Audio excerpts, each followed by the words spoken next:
wanted to record this video last night, but Pokemon Duel was under maintenance until like 2 a.m., so here we are the next morning. Today is January 31st, which is the last day of rankings. The way this works is at the end of every month, rankings reset, and based on where you are in the ladder... Did my rankings already reset? Okay, my current rating is 1866. My highest rating was 1880 something, and that's where I should be ranked, or was ranked, yesterday. I guess rankings might have reset. I guess rankings reset already. I should be getting 3 booster tickets based on where I ended my ranking for the previous month. Monthly ratings are reset to 1500 at midnight UTC first of the month, which actually shouldn't be until 4 p.m. So that's like 4 hours from now, but regardless, I ended my ranking. I was hoping to climb a little bit more today before the ratings reset, but clearly that's happened, even though I'm still showing 1866 here.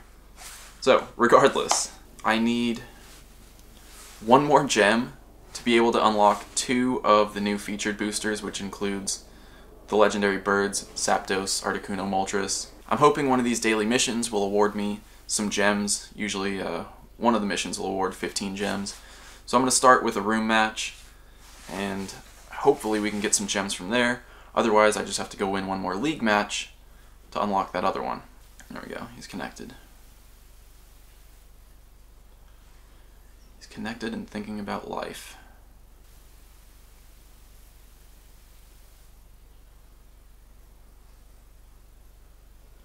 Well, I guess that unlocks my reward.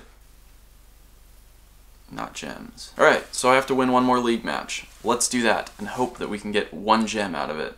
Latios, Ho-Oh, Delphox, Shuppet. Alright. Well, I'm playing first, so you know what I'm gonna do here. Send the Shuppet straight out.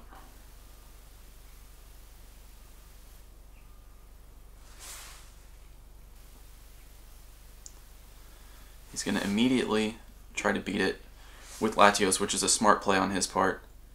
But I get lucky with Will-O-Wisp here.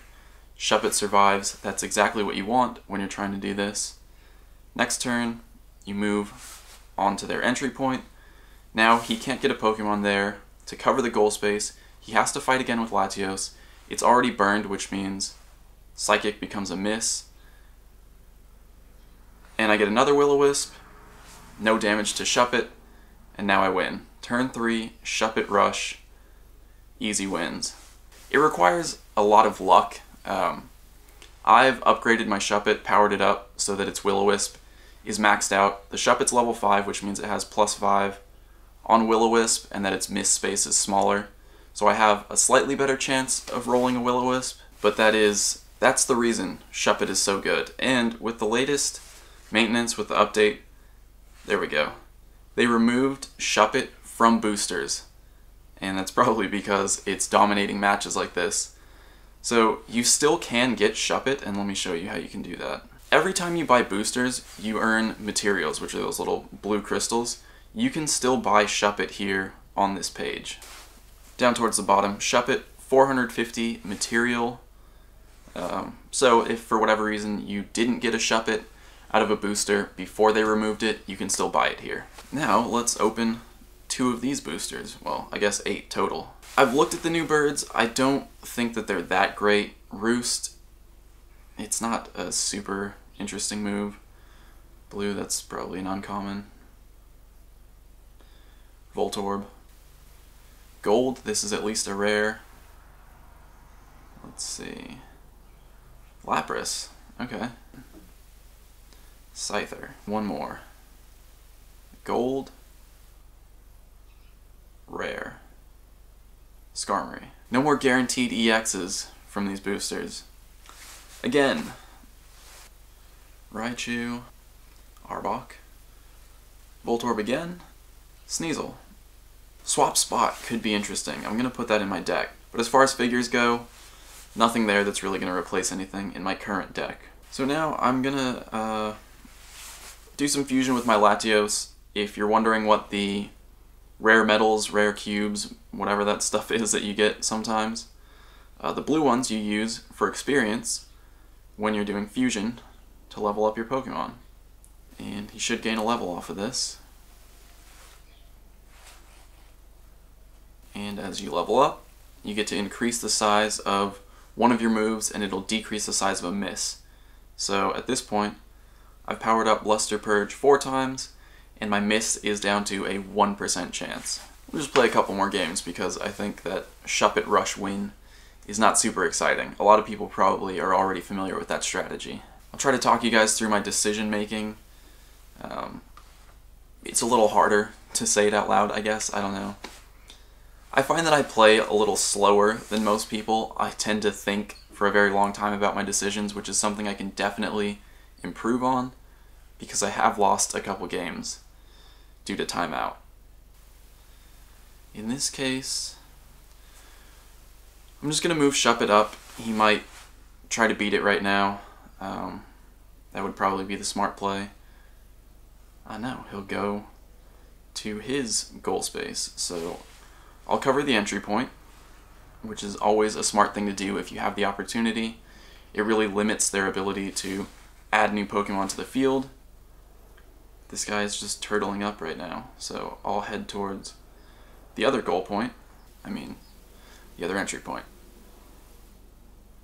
He's going to put Salamence in my way. Salamence is okay, but Fly Away is typically... It can be a liability sometimes.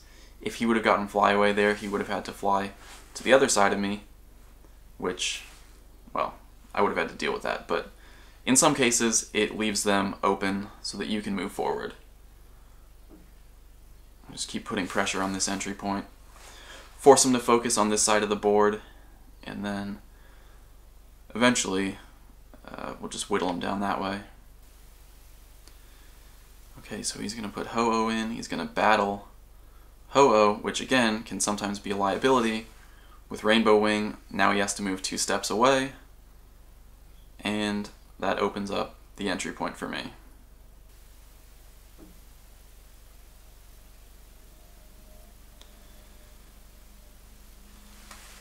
So he's sort of clustered up there. He's probably going to try to fight some of my Pokemon, and to be honest, Ho-Oh has a bit of an advantage over Keldeo,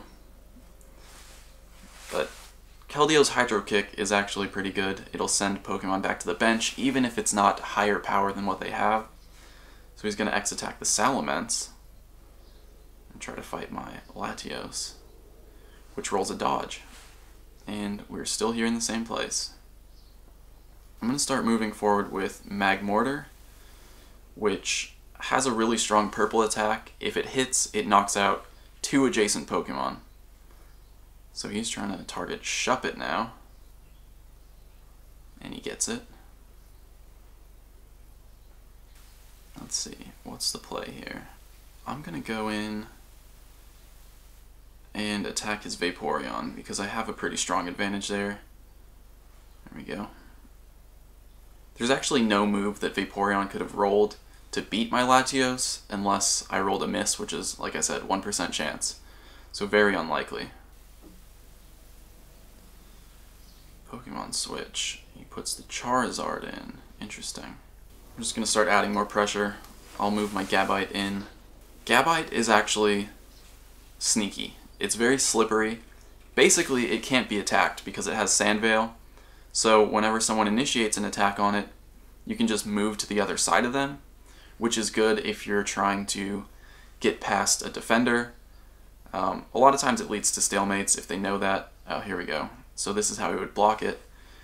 So if Pikachu were to attack now, I wouldn't be able to move past it and we'd have to battle. But, what's Salamence's? 70? Magmortar, 60. So, I'll use X-Attack on Magmortar in case I roll the 60. This way I can beat Salamence if he rolls 70. Otherwise, I hit with Purple and knock out 2 Pokemon, or he hits his Purple and just gets out of my way. Alright, so that's a knockout. I'm gonna move Ho-Oh in there and battle Latios. Okay. Done. Ho-Oh does have a good ability in that it brings all the Pokemon out of your PC back to the bench, but all his entry points are covered, so not much he's going to do here. I'm going to continue moving forward. What does this dude have?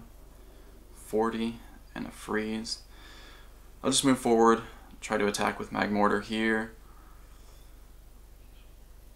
And I get it. That's a 2 Pokemon knockout. Again, that's going to put Ho-Oh back on his bench, but he's got weight. He's going to have to put something in here, and then I have a lot of options to counter it. Salamence, does he want to fight? Nope. So I continue advancing with Gabite. If he tries to fight Gabite with Salamence, I move through. If he tries to fight Magmortar, well, we've seen how that matchup went earlier. Not a lot of options here. Yep. That's not the smart move, because now I block his space and I pretty much have him trapped here. He's just going to have to move that Salamence back and forth as I continue to advance my board position. He's going to double chance, try to battle the Magmortar. He wants to roll again. Either way, he either flies over or he loses the battle. Yep. Now, with everything blocked here, the next thing I want to do is set up an ability for me to move while still blocking his entry point. So let me show you what that means. Unless he battles Latios right here. Yep. This could be dangerous. Fire Spin is strong. Yep, he's got it. He's got it. So that was kind of a lucky win there. But I'm going to continue setting up that position that I was talking about. So here's what you want to do. I'm going to move Magmortar right here, so that way whatever he puts in on the entry point is immediately surrounded and it goes to the PC. He's probably going to fight Magmortar, which is what he has to do. But now his goal space is open for Keldeo. He wins this battle, but I win the match.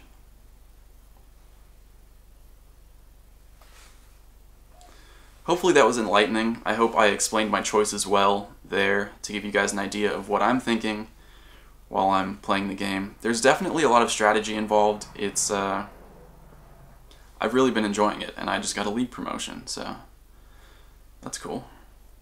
Now I'm in the Rubik's Cube Room League. I've been recording a lot of matches on my phone so that I can go back and talk about highlight plays or certain choices that I make. So if you guys are interested in more Pokemon Duel strategy, let me know, because I can definitely go into more detail on that. I hope you guys enjoyed this one. Stay tuned, more Pokemon Go coming tomorrow, and possibly more Pokemon Duel too. See you then.